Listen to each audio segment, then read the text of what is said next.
On the 17th of January 1940, a meeting took place between Hitler, General Erich von Manstein, and the commander of a panzer division, Erwin Rommel. They discussed plans to push through the Ardennes and invade France. Hitler was attracted to the surprise attack and agreed to the proposition. When one looks at the Blitzkrieg through the Ardennes, Guderian said to his troops, "I expect you to go without sleep for 3 days." Now, 3 days in a tank, in an armoured fighting vehicle, during the early days of summer, but it happened to be extremely hot, would have tested anyone's resilience. Drugs, therefore, seen as legitimate and legitimised by the regime, were a very good source of energy and stimulus during a very difficult period. For this push to be successful, the army would have to drive for days without stopping and without sleeping. Now, Pervitin, well, that's a miracle drug, because what that means is our guys don't have to rest. They can just keep going. They can do a forced march through the Ardennes forest for 3 days and just keep going. They don't need to sleep. What an advantage that is, because if speed of maneuver is what it's all about, speed and your ability to keep going are absolutely crucial elements of what you're trying to achieve. On the 10th of May 1940, Pervitin was taken in the millions. German propaganda often depicted Germany's quick victory due to the morale of the National Socialists, but in reality, Panzer Troop unit drivers were taking 2 to 5 Pervitin tablets a day to ensure they didn't sleep and they didn't stop.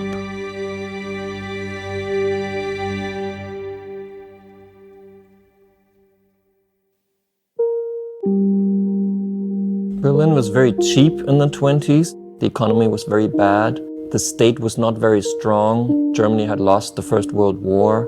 One also saw a reaction, really, against the defeat.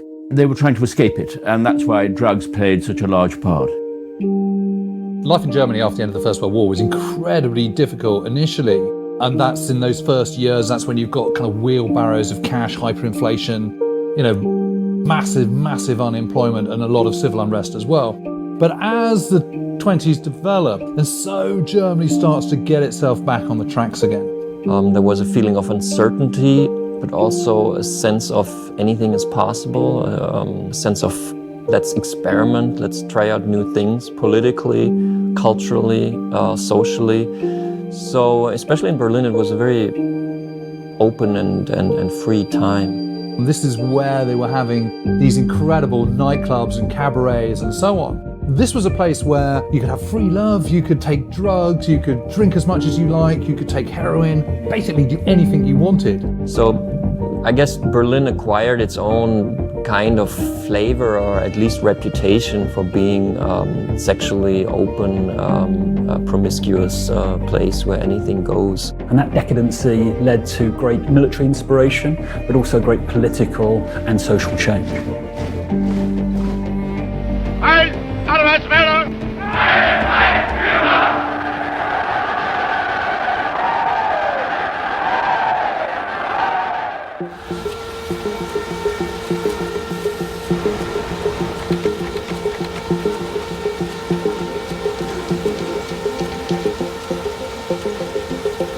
Manufacturing drugs was an important part of the German pharmaceutical economy and the German economy as a whole. That started in the 19th century when a German chemist actually extracted morphine from opium, from poppy seed, and made pharmaceutical development possible in a way. In the Versailles Treaty, there was a sub-treaty that Germany had to sign, which would disable the German economy to continue manufacturing the drugs with which they made so much money. So the German economy desperately tries to continue producing cocaine, heroin, morphine, and was the world supplier actually at the time for these drugs. And if you haven't got the resources yourself, then what you tend to do is strive that little bit harder to kind of find alternatives. So it's no surprise that the pharmaceutical industry is absolutely at the forefront. The Germans invented methadone because they couldn't get access to the opium, poppy and morphine. So they invented their own forms of morphine and heroin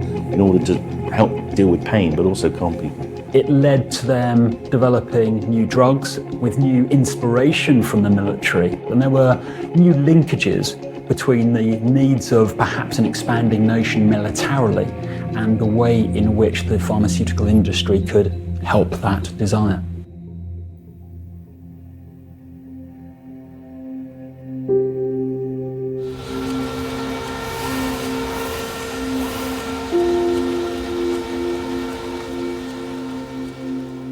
Pervitin was developed by the Temmler company in Berlin after the Olympic Games 1936.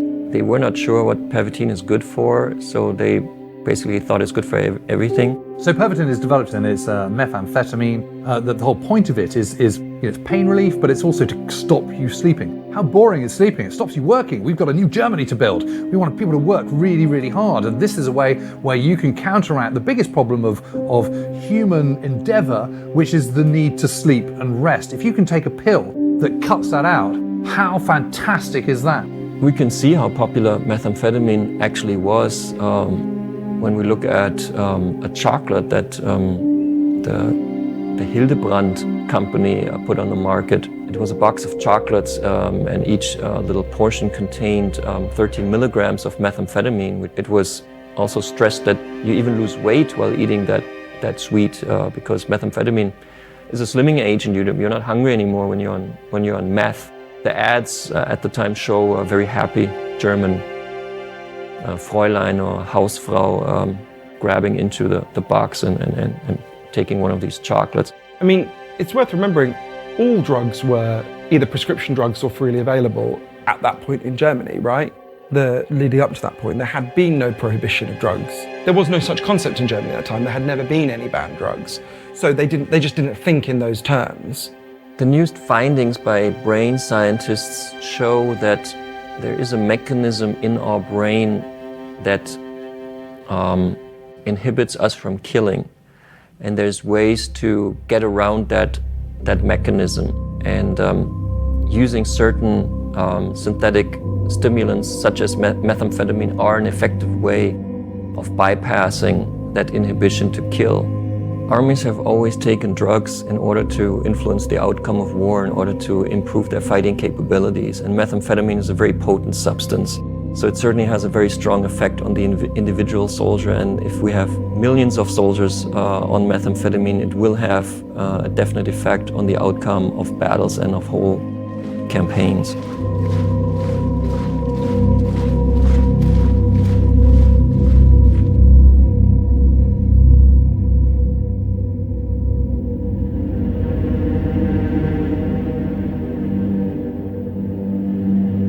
Heinrich Hoffmann was an old friend of Hitler. They knew each other from the 20s. Hoffmann was a photographer in Munich, and he became Hitler's official photographer. He would do most of the portraits of Hitler that we know, and published photo books of Hitler that became bestsellers actually in Nazi Germany, showing Hitler's private life, showing him in the mountains, looking into the distance and kind of stylizing Hitler as the good dictator, the father of the German nation. Morell's treatment of Hoffmann was obviously a key step in his introduction to Hitler. Without Hoffmann, he'd never have met Hitler. He'd never have become Hitler's personal physician. And Hoffmann also played quite an important role in Hitler's private life, you could say, because he introduced Eva Braun to Hitler. Eva Braun was working for him. She was 19 at the time. She was his assistant in his photo lab. So he brought the two together. And he brought another person to Hitler, which was Theodor Morell, because in 1936, Hoffmann was suffering from gonorrhea, and Morell treated him, and after the successful treatment, Hoffmann arranged a dinner at his private house in Munich, where Hitler also was present, and Eva Braun was present, and Morell was there, and then Morell and Hitler started talking. Hitler told Morell that he's suffering from stomach cramps and his regular doctors can't cure that, and then Morell suggested his probiotic medicine called Mutaflor. Mutaflor was, and I suppose is, because it's still on the market, a medicine containing active live bacteria. So Hitler received that probiotic remedy that was able to kill enough of his bad flora that he actually got over his problems and then started believing that Morell is the guy who has the right medicines. Theodor Morell was Hitler's personal physician, and increasingly Hitler came to rely on him not only as a doctor that pretty much prescribed whatever Hitler required, he was also his confidant. Morell had a very successful practice in the center of Berlin, right on Kurfürstendamm, which is the main boulevard. He was expensive. He was known to treat diseases that don't exist. His patients loved him. Maybe because of the strong drugs he gave them, but he seems to have been like a jovial character. He was popular with celebrities in the German capital. He was popular with actors and actresses that had to go on stage and maybe experience stage fright. He would give them an injection that made them feel confident. So he was a type of Dr. Feel-Good. So he had a career. That's why his wife criticized him when he took the job as Hitler's personal physician. She said, we don't need that. You can stay in Berlin. Practice is going well. Why would you do that? Because in the beginning, actually, Hitler paid him quite a low salary, but he loved the power of treating the most powerful man in Europe. Theodor Morell is essentially a quack. I mean, he is a trained doctor, but he's into alternative means of medicine. He manages to veil his way into Hitler's inner circle and then becomes completely indispensable. I mean, so much so that kind of Hitler barely can exist a day without Morell kind of, ingesting him with a whole cocktail of drugs. It's Hitler's dependency on him that ensures that Morell stays in that inner circle and stays having that incredible influence. There are others around, but it is Morell who is above all as the war progresses and the stress and physical and mental strain on Hitler comes greater. So Morell's influence becomes greater. The generals were always hugely suspicious of Morell right from the start. That he seemed to have so much influence over Hitler, that he was there the whole time. He was, to put it mildly, a very unprepossessing character. He was very much a medical man, a doctor. He always wanted to be a military man. When he became personal physician of Hitler, he felt ridiculous being the only one in headquarters without a uniform, and he reacted in a way that's a bit comical, actually. He started making his own fantasy uniform that looked like a military uniform, and that made him even more ridiculous within inner circles, because military men obviously immediately realized that this is a uniform that he made up and made fun of him. He put the SS runes onto his label. The SS immediately said, you have to take them off, you're not a member of the SS. So he was never accepted by any military organization, and Hitler actually liked that, because that meant that he had full control over Morell, that Morell had no powerful organization behind him.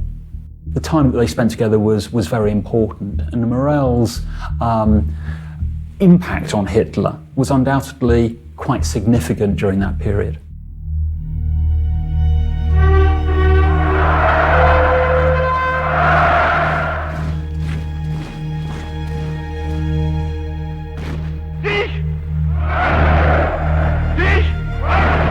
The core of the National Socialist ideology stands the purity of the blood. Hitler represented, or was supposed to represent, the whole nation, so his body, in a way, is the symbol for what the Nazis called the Volkskörper, the people's body. They saw the nation as one body, and Hitler was the representation of that body. Even the greeting Heil Hitler in a way refers to the health of Hitler, because Heil in German also means being healthy. So to show Hitler as this clean and healthy teetotaler was of utmost importance to the cult that the Nazi Party created around him. Well, Hitler's movement very much depended on the idea of regeneration. which meant clean living, which meant the whole of their art, which was sort of produced, the Nazi art, was, the perfect naked body through athletics, through clean living. So for Hitler to in any way vary from what he pretended to be his self-denial, no alcohol, no smoking, and in fact, of course, no meat, but we soon found that he, of course, was being injected with substances which were probably far worse. A series of new legislation, such as the 1935 Nuremberg race law, condemned drug users, Jews and homosexuals alike, suggesting that they were toxic for the country's welfare. The Nazis, in a way, invented the war on drugs when they prohibited drug use after they took power. So they used their drug policies early on to control the population and to especially oppress minorities, like the Jewish minority in Germany, by calling them drug users and saying that many drugs are particularly used by Jews.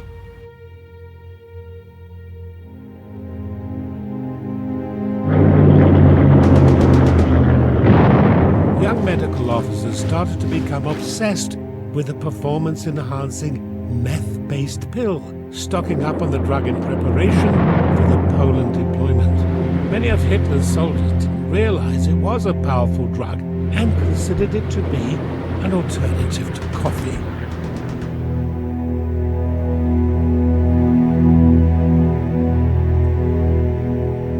For the first time, Pervitin was used when German troops marched into the Sudetenland, which was part of Czechoslovakia. And the first time it was used on a massive scale was in the attack against Poland. Well, the head of defense mechanism, Professor Dr. Ranke, had not really planned it to be used, but he had allowed a certain amount or given a certain amount to medical officers who then distributed it within their regiments. They realized that actually Pervitin could have a tremendous effect in the way that the tank crews could keep going when normally they would have to stop and relax and sleep and rest and so forth. Otto Ranke was the head of the Institute for Defense Physiology. In 1938, Ranke realized that there was a medicine out there which might help him fight his two main enemies, and those were fear and fatigue, and that medicine was Pervitin. Well, he was like the father of Pervitin in the Wehrmacht, so he was in a way responsible for performance enhancement for the German army. I think Pervitin obviously had more effects than just a purely physical one. I mean, the way that it gave such confidence, aggression too, it seems, from some of the studies. It produced a sense of euphoria, which meant, of course, that they were less susceptible to cowardice or to fear. And this made a huge difference to surprising the enemy. So the soldiers didn't need to be brainwashed. There was no sense of negative effects by taking Pervitin. Everyone loved it, and everyone felt good taking it. So you would just take it every day and you would always feel good. And there was no realization in the beginning that you actually become addicted and that tolerance builds up and that it might have negative side effects. That only came to light later on. Well, the problem with any drug is that at some point you've got to stop taking it because otherwise you're going to die. I mean, you just can't keep taking drugs forever. It raises your heartbeat, your heart's going to explode, your head's going to explode. You know, they're obviously not good for you, particularly methamphetamine. However, if you keep taking it day after day after day after day, there's no respite. You can't sleep. The effects build up, and eventually become paranoid and a bit stereotyped. The most dangerous and pernicious effect of methamphetamine by far is that it suppresses sleep. Human beings sleep for a very good reason. We need to be replenished, we need to process what we've seen. If you have protracted periods without sleep, what happens is the kind of dreaming world starts to bleed into the waking world. So that's where you start to experience a deterioration in your mental health, because you lose the ability, you increasingly lose the ability to distinguish between the waking world and the dreaming world. And there are several difficult questions about drug use in wartime. I mean, one of them is, does it change people's behavior so they kind of lose their moral compass? And I think it can in some ways. Once you get paranoid, then you start to think differently. So you've lost control of your normal rational faculties. Also, if you're completely out of it, so that you're so high that you kind of don't know what you're doing, then you may well do things in war that you regret the same way as when people get out of it in non-war time, they regret what they do. So those are two independent variables which can both contribute to people doing things which they really would prefer not to have done. I think the drugs that Hitler took made him bolder. They made him perhaps carry out certain decisions that he may not otherwise have done. He certainly felt that at certain times he needed that extra stimulus, particularly earlier in the war, to continue the increasingly difficult daily working hours that he had to cope with. I think that the Nazi regime had a completely different culture, and the culture of drug taking in the Nazi high command was something that was recognized, if not understood. A large number of the Nazi hierarchy were very much dependent upon drugs. I think interestingly, a number of them were actually quite shy individuals, and it allowed them to come out of themselves, be more charismatic, be more perhaps authoritarian. But increasingly, those drugs were becoming heavier, more potent, and really did undermine their ability to make clear decisions. There's a danger in the way some people have talked about the Nazi drug use, because some people have presented this as if it's saying, well, the Nazis were just off their face on drugs, they were just out of it, and therefore we don't have to look at their genocidal ideology, their monstrous characters and so on. There's a real danger in the role of drugs in the Third Reich are very real. They did play a factor, but I think there's a real danger in overstating the moral nature of what happened. Methamphetamine, like other drugs like caffeine, like alcohol, they are tools to achieve goals. The methamphetamine is just a tool to help you be better at your goal. It's not the driver of the morality of your act. Hitler, we know, had a number of underlying difficulties, what we would call today as personality disorder. He had, the maniacal fantasies he had weren't as a result of his drug misuse. These were already in place from his childhood. In many ways, the pharmaceuticals he was being prescribed may well have been medicating against some of the effects of his predisposing personality.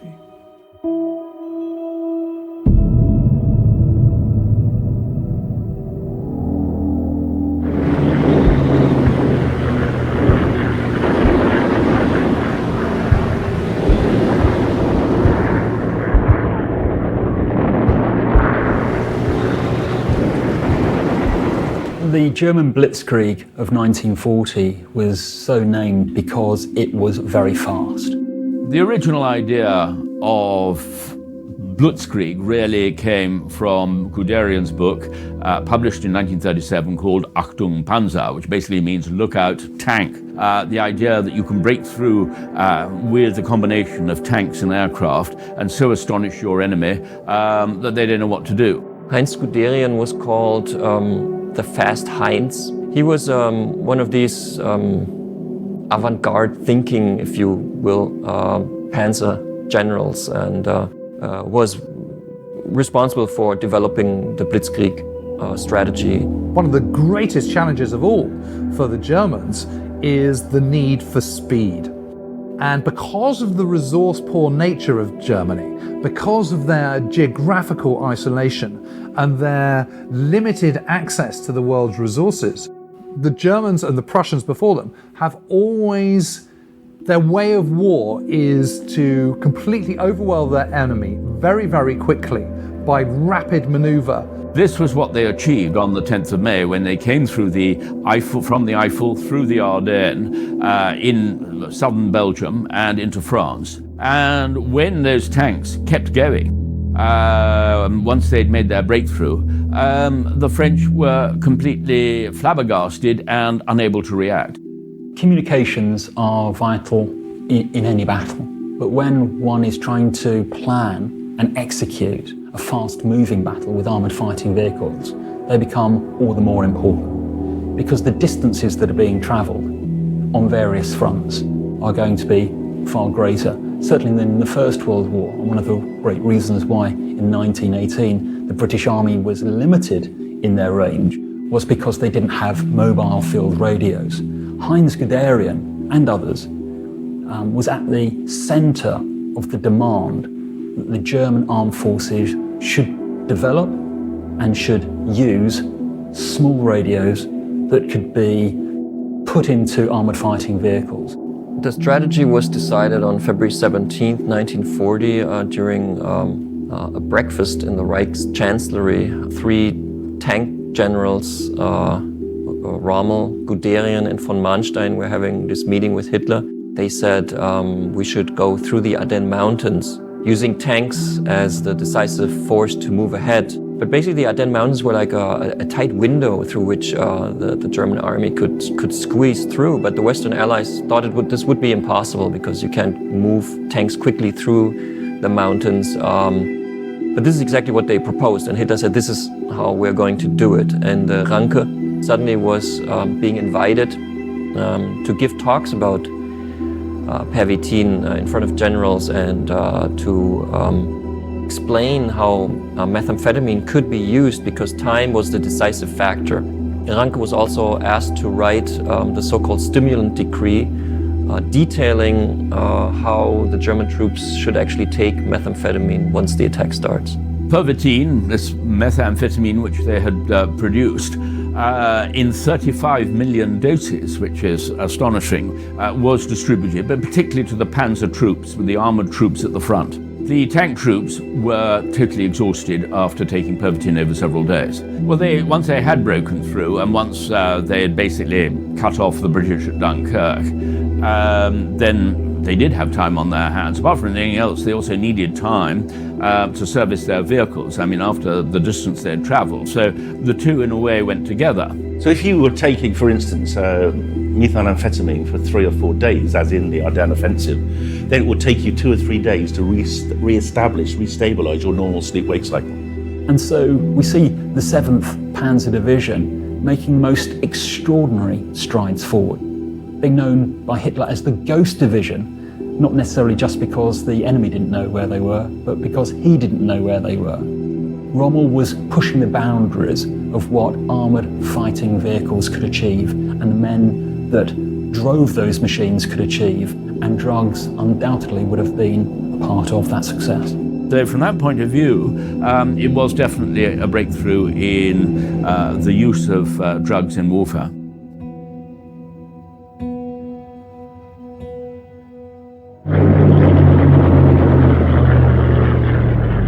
The problem was that when France surrendered in third week of June 1940, Britain didn't surrender too. And Germany knew that Britain had to be knocked out of the war before it could think about regaining its strength and then turning its attention to the east. But the Battle of Britain is an aerial battle that wages over southern Britain predominantly throughout the summer months of 1940, and the Luftwaffe failed spectacularly.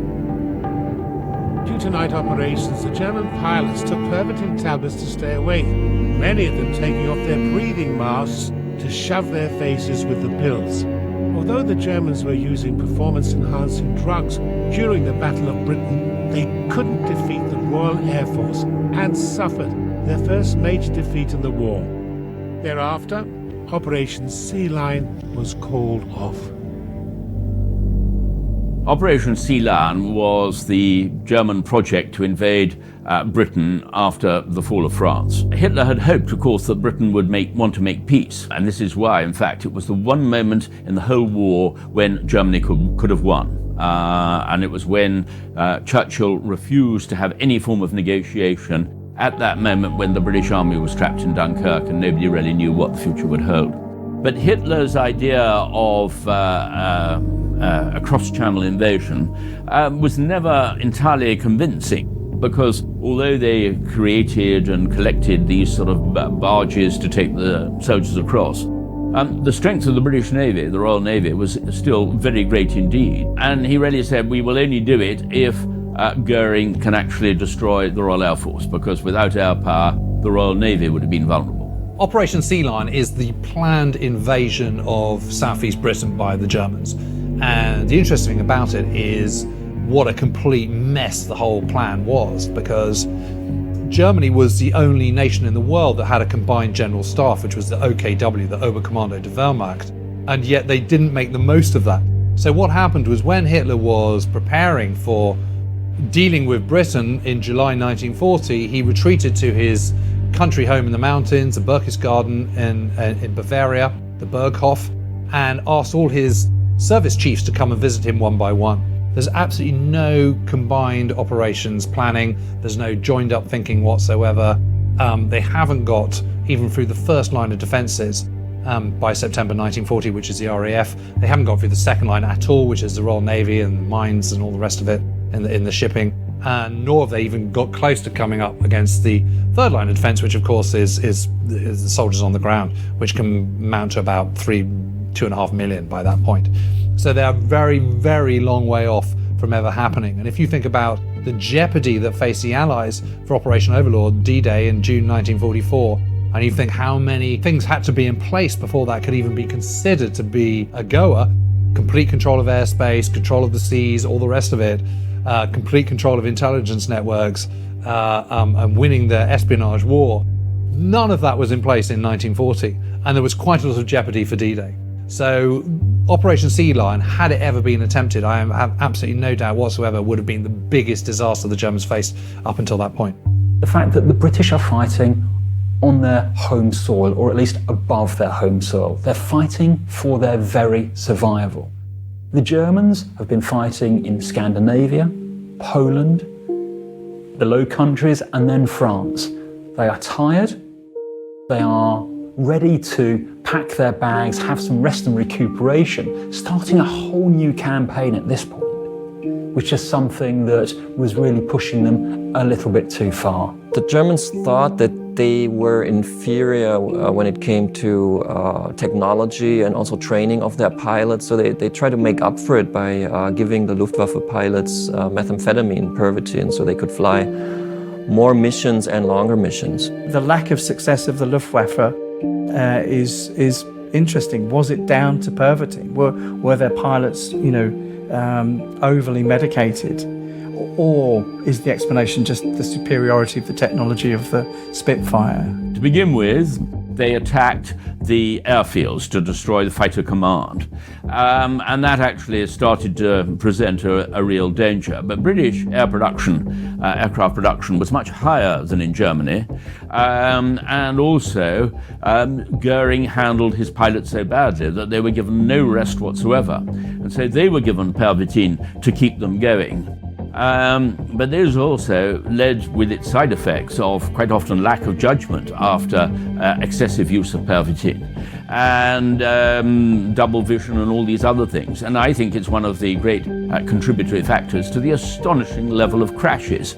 When the British examined German planes that had been shut down over Great Britain, they found Pervitin, and there was a discussion within the Royal Air Force whether Pervitin or methamphetamine should also be used on this side. And tests were being done with British pilots, giving them methamphetamine and amphetamine, and then the decision was made that British pilots should use amphetamines. So in a way, the Nazis started a pharmacological arms race. Now, in contrast to the Germans and Japanese with their methamphetamine, the Americans and the British use amphetamine sulfate. That's not as strong, and it doesn't last as long. And where it really came to the fore was in the North Africa campaign. So here we are, we're fighting Rommel in North Africa. We've got the desert rats. The desert rats are getting up in the evenings, taking amphetamine sulfate, harrying the Germans through the night. The Germans can't sleep because they're on their crystal meth. They get very confused by what's going on. Brits and the Aussies go back and they sleep in the day because the amphetamine sulfate's worn off.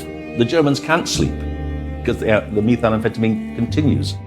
So day after day, night after night, the Germans are awake and awake and awake and getting more and more disturbed by the fact that they can't really fight back at night because it's too dark and they can't sleep in the day. In February 1941, Conti delivered another warning to the party, explaining that there was an immediate danger to the health and the future of the nation.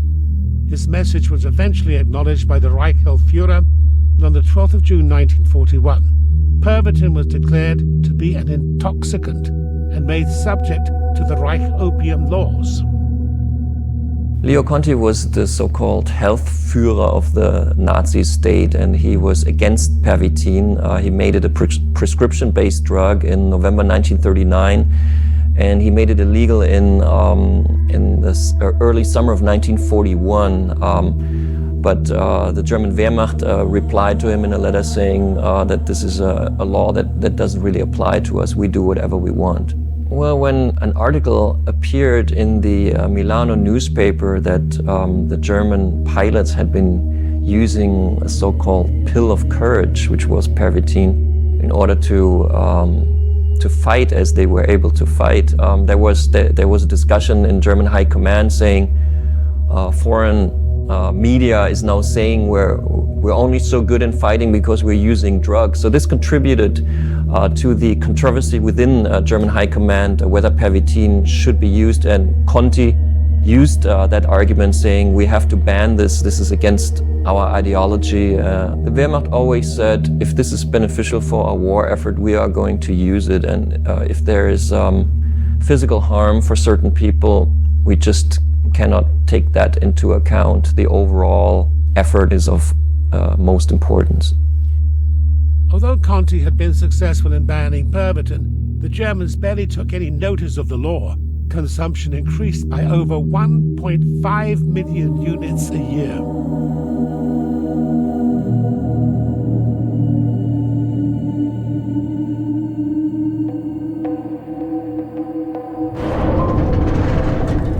The Wehrmacht decided to develop new miracle weapons. The plan was to launch small-size attacks and surprise the enemy. This mission would require the men to spend several days underwater, and it was decided that they would need something stronger than Pervitin. The search for a new miracle drug began. The Navy in early 1944 had developed new mini-submarines which were manned by 1 or 2 persons only, and which were basically floating torpedoes. And the idea was to send those mini-submarines all the way up to the Thames estuary and British ports unnoticed. The problem was that these missions would have to last more than 4 days and up to a week, because you couldn't sleep in those mini-submarines. You had to stay awake. So the Navy was looking for new drugs. Well, the Navy had a doctor called Orzechowski, which was responsible for developing this wonder drug that would keep you awake for a week. It was in fact a combination of Eukodal, Hitler's favorite opioid, cocaine, and methamphetamine, which are in a way the 3 most potent drugs in the world, all rolled up into one pill. He recruited 16 to 18-year-old youngsters for these highly dangerous missions.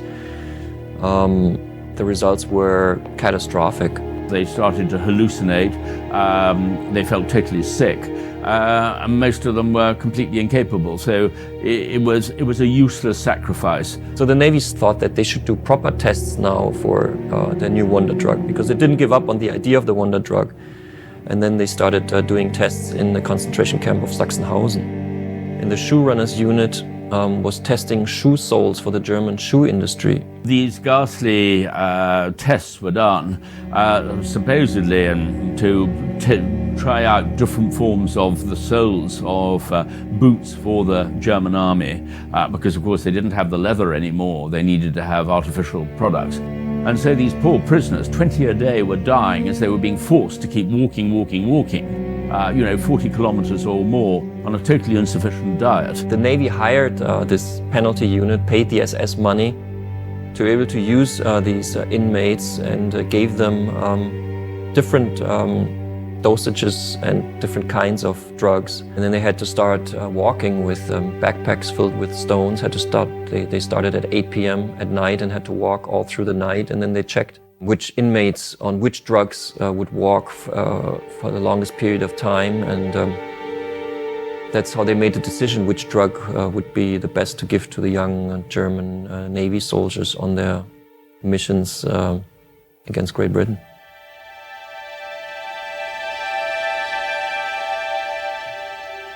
Morell began giving Hitler more testosterone for his libido and gave Eva Braun medication to suppress menstruation. Hitler and Braun began enjoying an exciting sexual relationship, and Hitler often had to conceal wounds on his body from her aggressive sexual behavior. Hitler's drug consumption was too insane to really sustain it over a long period of time because he was taking so many different things on a daily basis with interactions between the drugs. It is of no surprise that his health deteriorates after a short period of time, actually. I mean, he was continually sort of experimenting, but it was really once he started giving him not just the Pervitin and the methamphetamine in the earlier stages. It was really when he started to give him Eucodal in 1943 that I think one can talk about a serious addiction. Eucodal is a so-called opioid, a half-synthetic opiate. You could compare it to heroin. The result is like a mixture of being like on cocaine and heroin at the same time. So you're relaxed and stimulated.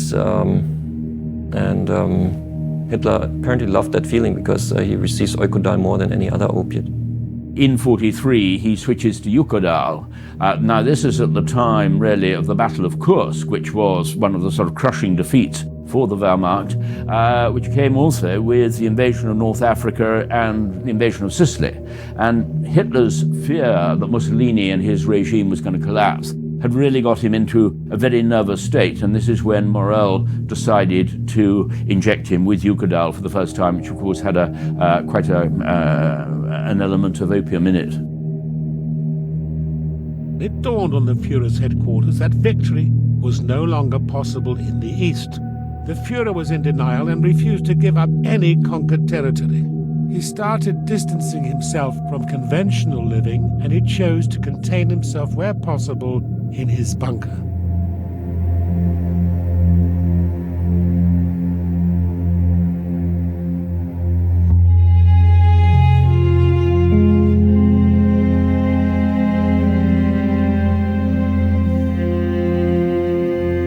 In mid-1944, an explosion in the barracks threw Hitler across the room, damaging his ears severely. This assassination attempt was known as Operation Valkyrie.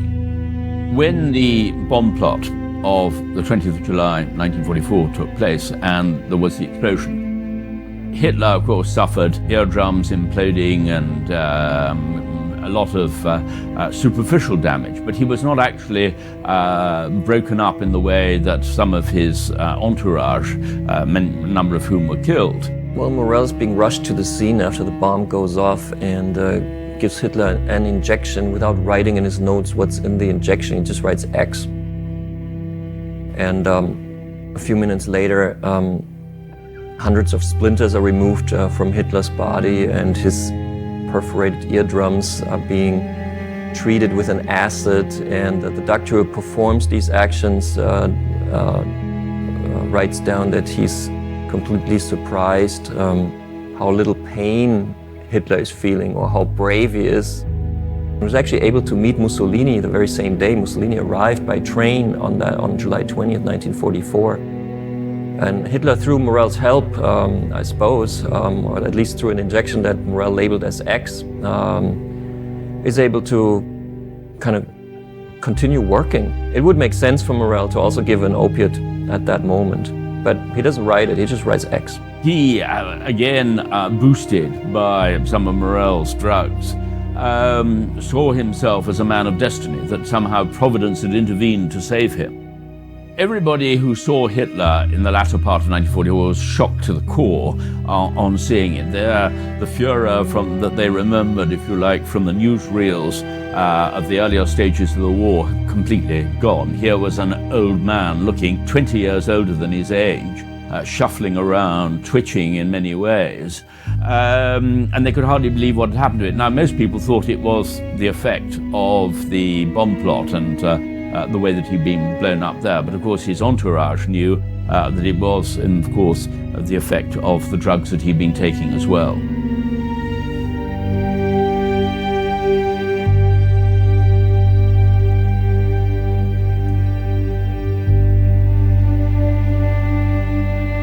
Hitler's drug intake was no longer effective, and his physical deterioration was starting to demotivate others. And if you've got a character who was already on the spectrum, who was already a sociopath, who was already displaying huge evidence of extreme paranoia and mood swings, the kind of drugs he's taking is only going to make that worse, which is then going to massively affect his decision-making processes as well as his mental and physical state. So the idea that these drugs didn't affect him, didn't make him less effective as a commander-in-chief, whether it be of the armed forces or indeed of the state, clearly they did. They must have done. The body was, should we say, wasting away in many ways. And he also, of course, had a skin which was becoming more and more paper-like in a way. And of course, it was the veins, which was Morell's problem.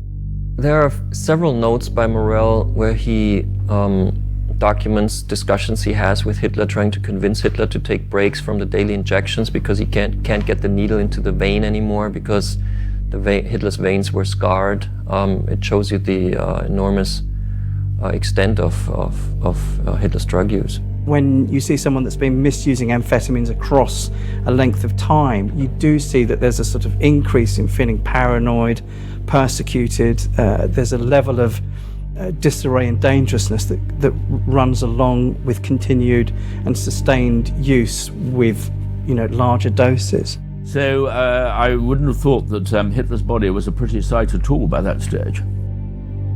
There was a conflict which I call a doctor's war, which happened in the fall of 1944. A new doctor comes into headquarters and accuses Morell of poisoning Hitler. And in the beginning, Himmler takes this new doctor's position and they try to get rid of Morell. But when Himmler realizes that Hitler will stand up to his personal physician, Himmler quickly drops his attempts to get rid of Morell. And the other doctor has to leave. During that particular period, particularly September to December 1944, the only way that Morell could keep him going was by constant injections of Ukadal, and this was having an appalling effect upon him.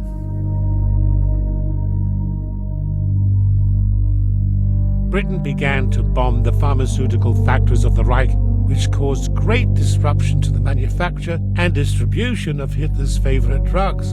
Due to supply issues, Morell became ever more fearful for the supply of drugs needed by the Führer. Morell writes about sending his helpers on motorcycles through bombed-out Berlin from pharmacy to pharmacy to still find drugs, to still be able to hand in the prescriptions and get the medications. And this becomes more and more difficult. Hitler, who before had received anything he wanted and had received the most powerful and euphoric-making substances, now receives drugs that don't make him happy anymore. Hitler's so-called Nero decree of March the 19th, 1945, was to destroy almost everything which could be of use to the enemy. By that he was thinking, of course, of the Red Army of the Soviet Union. And that meant, of course, the terrible fate for the German civilian population. The Nero decree is Hitler's order that if Germany is going down, then everyone else is going down with it. So it's a scorched earth policy in effect. He ordered the destruction of every German factory, every building of importance, every cultural heritage site. So as you retreat, as you pull back, you deny your enemy any of your assets. So you destroy factories, you destroy anything in its wake, even works of art. But by this stage, Hitler believed that the German people were basically had showed themselves not to be sufficiently strong to resist, and therefore they deserved to die. He basically ordered the complete destruction of Germany.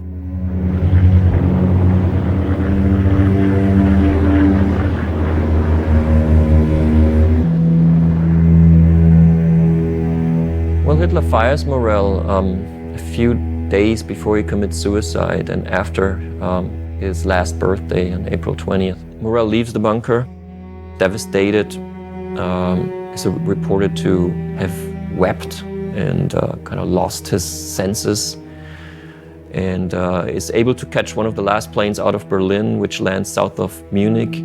Hitler's reasons for getting rid of Theodor Morell was that I think he realized that was it. The end was very, very close.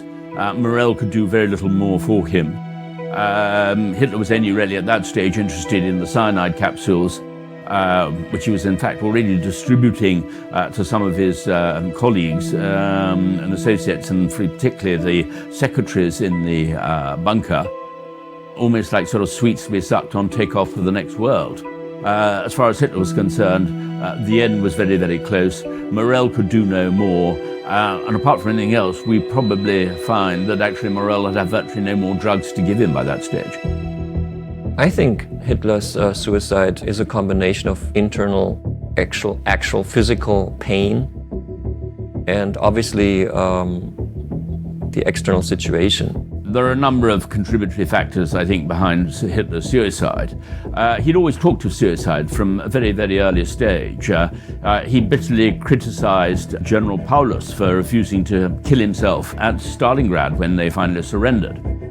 But above all, he was probably suffering from withdrawal symptoms, but he hated the idea of being taken alive and being taken back to Moscow in an iron cage. This was his sort of worst nightmare. He was determined to kill himself, interestingly using both poison and a gun at the same time, and then to have his body set on fire so it could not really be recognizable. Once news of his death became public, many of the Reich's obedient members followed suit.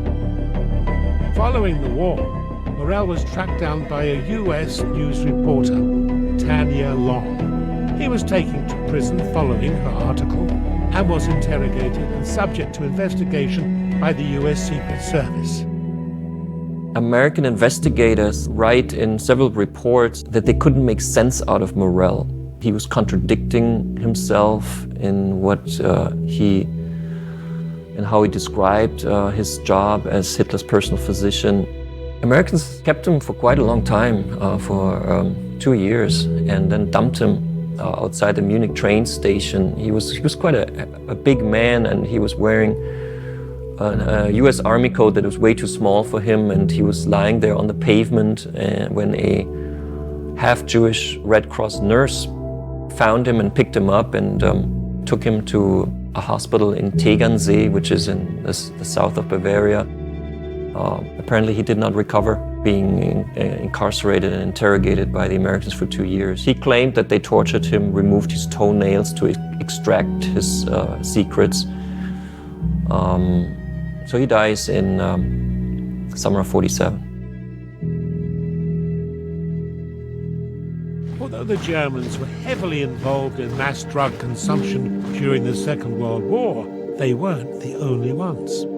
Britain, Japan, and America were also subject to drug highs. One report stated British soldiers were given more than 72 million amphetamine tablets during the course of World War II.